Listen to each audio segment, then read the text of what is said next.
discuss the new philosophies that were permeating social life. But the fame he had acquired there was hardly enviable. He was too impish, too caustic, too much disposed, so thought his colleagues, to ridicule their sublime theories for the regeneration of mankind. Himself, he protested that he merely held them up to the mirror of truth, and that it was not his fault if, when reflected there, they looked ridiculous.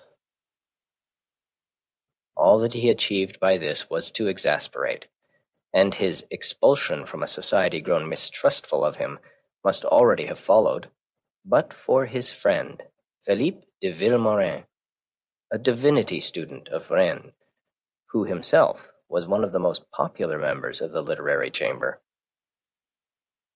Coming to Gavrillac on a November morning, laden with news of the political storms which were then gathering over France, Philippe found in that sleepy Breton village matter to quicken his already lively indignation. A peasant of Gavrillac, named Maybe, had been shot dead that morning in the woods of Moupon across the river by a gamekeeper of the Marquis de la Tour d'Azyr. The unfortunate fellow had been caught in the act of taking a pheasant from a snare. The gamekeeper had acted under explicit orders from his master. Infuriated by an act of tyranny so absolute and merciless, Monsieur de Vilmorin proposed to lay the matter before Monsieur de Kercadiou.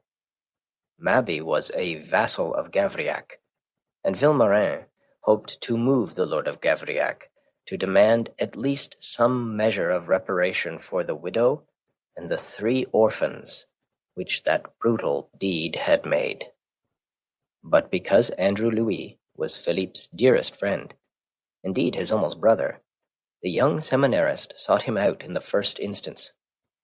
He found him at breakfast, alone in the long, low-ceilinged, white-paneled dining room at Rabouillet's, the only home that Andrew Louis had ever known, and after embracing him, deafened him with his denunciation of Monsieur de la Tour d'Azyr. "I have heard of it already," said André Louis. "You speak as if the thing had not surprised you," his friend reproached him. "Nothing beastly can surprise me when done by a beast, and La Tour d'Azyr is a beast, as all the world knows. The more fool Mabby for stealing his pheasants. He should have stolen somebody else's." "Is that all you have to say about it?" "What more is there to say? I've a practical mind, I hope." "What more there is to say, I propose to say to your godfather, Monsieur de Kercadiou. I shall appeal to him for justice." "Against Monsieur de la Tour d'Azyr?" André Louis raised his eyebrows. "Why not?" "My dear, ingenious Philippe, dog doesn't eat dog." "You are unjust to your godfather. He is a humane man." "Oh, as humane as you please. But this isn't a question of humanity. It's a question of game laws." Monsieur de Vilmorin tossed his long arms to heaven in disgust. He was a tall, slender young gentleman, a year or 2 younger than André Louis.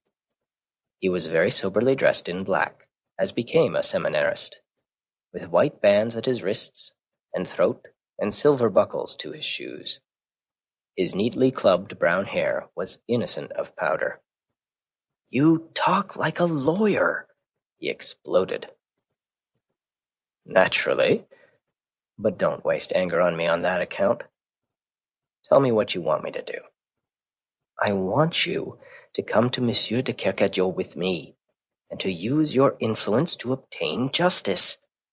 I suppose I am asking too much."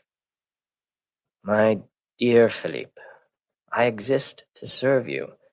I warn you that it is a futile quest. But give me leave to finish my breakfast, and I am at your orders." Monsieur de Vilmorin dropped